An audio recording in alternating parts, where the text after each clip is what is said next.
मेरी भाषा हिंदी भाषा परिवार में आप सभी प्यारे विद्यार्थियों का एक बार फिर से स्वागत है। आज हम हल करने वाले हैं हमारा हिंदी का कार्यपत्रक 50 जो कि आपको मिला है 17 दिसंबर 2021 को, और ये हमारा संबंधित है उत्साह कविता से। और आज का ये कार्यपत्रक कविता उत्साह से संबंधित है। सूर्यकांत त्रिपाठी निराला जी की कविता उत्साह पिछले कार्यपत्रक में हम आदि पढ़ चुके हैं, उसके शब्दार्थ और भावार्थ को देख चुके हैं, और बाकी की जो बची हुई कविता की पंक्तियां हैं वो इस कार्यपत्रक में दी गई है। आइए आज इसको पढ़ लेते हैं। प्यारे बच्चों, पिछली बार हमने निराला जी की और उनकी कविता उत्साह का अध्ययन किया था। आप जानते हैं इस कविता को उन्होंने भारत के युवा वर्ग को बादलों के माध्यम से जगाने की कोशिश की है। समाज के लोगों को, समाज के युवाओं को बादलों के माध्यम से क्रांति करने के लिए, बदलाव लाने के लिए, उनके मन में उत्साह भरने के लिए इस कविता की रचना की है। आज हम उनकी इसी कविता के अगले अंश को समझेंगे, यानी कि आधी कविता हम पहले पढ़ चुके हैं, समझ चुके हैं कार्यपत्रिका के माध्यम से, और बाकी की बची हुई जो कविता है, कविता की जो पंक्तियां हैं, उसको हम इस कार्यपत्रक में पढ़ने वाले हैं। आइए कविता की इन पंक्तियों को भी पढ़ लेते हैं। कविता उत्साह। विकल विकल उन्मन थे उन्मन विश्व के निदाग के सकल जन। विकल क्या होता है? बेचैन होता है। यहाँ पर आप शब्दार्थ भी देख सकते हैं। विकल यानी कि बेचैन, उन्मन यानी कि उदास या अनमना आप कह सकते हैं। जब हमारा मन किसी कार्य को करने में नहीं लगता है तो हम उन्मन हो जाते हैं, अनमने हो जाते हैं, उदास हो जाते हैं। तो आगे कवि निराला जी कहते हैं, विकल विकल उन्मन थे उन्मन विश्व के निदाग के सकल जन। निदाग क्या होती है? गर्मी होती है। सकल यानी कि सारे के सारे, संपूर्ण आप कह सकते हैं। जन यानी कि मनुष्य। तो संसार के सारे जो मनुष्य हैं वो गर्मी के कारण क्या हो गए हैं? बेचैन हो गए हैं, उदास हो गए हैं। उनका किसी कार्य को करने में मन नहीं लग रहा है। और जो हमारे आकाश के बादल हैं वो भी बारिश करने के लिए क्या हो रहे हैं? बेचैन हो रहे हैं। तो यहाँ पर बादलों का मानवीकरण किया गया है। जब प्रकृति की वस्तुओं को या निर्जीव वस्तुओं को मानव की तरह हरकतें करते हुए दिखाया जाता है, क्रियाएं करते हुए दिखाया जाता है, तो वहाँ पर मानवीकरण अलंकार होता है। जब किसी प्राकृतिक वस्तु का वर्णन इस तरह से किया जाता है जैसे वे मानव हो, तो वहाँ पर मानवीकरण अलंकार होता है। और यहाँ पर कवि निराला जी बादलों का आह्वान कर रहे हैं, बादलों को वैसे ही बुला रहे हैं। किस तरह से बुला रहे हैं? जैसे हम मनुष्यों को बुलाते हैं। तो यहाँ बादलों का मानवीकरण भी किया गया है।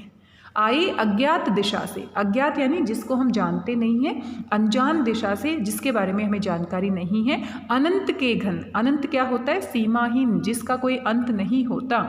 आए अज्ञात दिशा से। अज्ञात यानी कि जिसके बारे में हमें जानकारी नहीं है, और आसमान अनंत है, उसका कोई आदि या अंत नहीं है, सीमाहीन है, तो हमें नहीं पता कि आसमान में कौन सी दिशा से ये बादल आए हैं। अनंत के घन, और ये आकाश के बादल हैं। तप्त धरा, जो धरती है वो तप रही है, गर्मी के कारण तप रही है। जल से फिर शीतल कर दो। कवि निराला जी बादलों का आह्वान करते हैं कि अपने शीतल जल से फिर से इस पूरी की पूरी गर्मी से तपती हुई धरती को, इन बेचैन व्यक्तियों को, इन बेचैन मनुष्यों को, जो उदास मनुष्य हैं, उनके मन में एक नए जीवन का संचार कर दो, एक नई आशा की किरण जगा दो। कवि निराला जी बादलों से आह्वान कर रहे हैं कि वो आए और इस तपती हुई धरा को शांत करे, अपने शीतल जल से, बारिश से सबके मन को क्या कर दे? शांत कर दे और आनंद से भर दे। बादल गरजो, हे बादल गरजो, और गरज गरज कर जो प्रकृति है उसमें नए जीवन का संचार कर दो। साथ में बादलों के माध्यम से यहाँ पर कवि समाज के लोगों से भी आह्वान करते हैं कि वो समाज में फैली बुराइयों को क्रांति के माध्यम से उनको दूर कर सकते हैं और एक नए समाज का निर्माण कर सकते हैं, नव निर्माण कर सकते हैं। जिस प्रकार बादलों के अंदर नव जीवन का संचार करने की शक्ति छिपी हुई होती है, वैसे ही समाज के लोगों को यहाँ पर कवि निराला जी इन पंक्तियों के माध्यम से प्रेरित करना चाहते हैं, उत्साहित करना चाहते हैं। यहाँ पर आप भावार्थ भी पढ़ सकते हैं। भावार्थ यहाँ पर दिया गया है। आकाश में उमड़ते घुमड़ते बादलों को देखकर कवि को लगता है कि वे बेचैन से हैं। तो यहाँ पर बादल बरसने के लिए बेचैन है, ऐसे कवि यहाँ पर कल्पना कर रहे हैं। और साथ में जो पृथ्वी के लोग हैं, संसार के लोग हैं, वो भी गर्मी के कारण क्या हो गए हैं? बेचैन हो गए हैं, उन्मन हो गए हैं, उदास हो गए हैं, कि वे बेचैन से हैं। तभी उन्हें याद आता है कि समस्त धरती भी भीषण गर्मी से व्याकुल और परेशान है। इसलिए आकाश की अनजान दिशा से आकर काले काले बादल पूरी तपती हुई धरती को शीतलता प्रदान करने के लिए बेचैन हो रही हैं। कवि आग्रह करते हैं कि बादल खूब गरजे और बरसे और सारी धरती की गर्मी को दूर कर दे, अपने शीतल जल से तृप्त कर दे। तो ये यहाँ पर भावार्थ भी आप पढ़ सकते हो। मानवीकरण अलंकार का भी प्रयोग यहाँ पर किया गया है। कविता की इन पंक्तियों से संबंधित यहाँ पर कुछ प्रश्न भी पूछे गए हैं, आइए इनको भी साथ साथ देख लेते हैं। बादल किस तरह के प्रतीक हो रहे थे? तो यहाँ पर ज़्यादा स्पष्ट यहाँ पर भाषा समझ नहीं आ रही है। प्रश्न में क्या पूछा जा रहा है, बादल किस तरह के प्रतीत हो रहे थे, या तो ये पूछा जाना चाहिए, या बादलों को किस प्रतीक में किस अर्थ में प्रयोग किया गया है। बादलों को यहाँ पर बादलों के माध्यम से समाज के लोगों से आह्वान किया गया है क्रांति के लिए, बदलाव के लिए।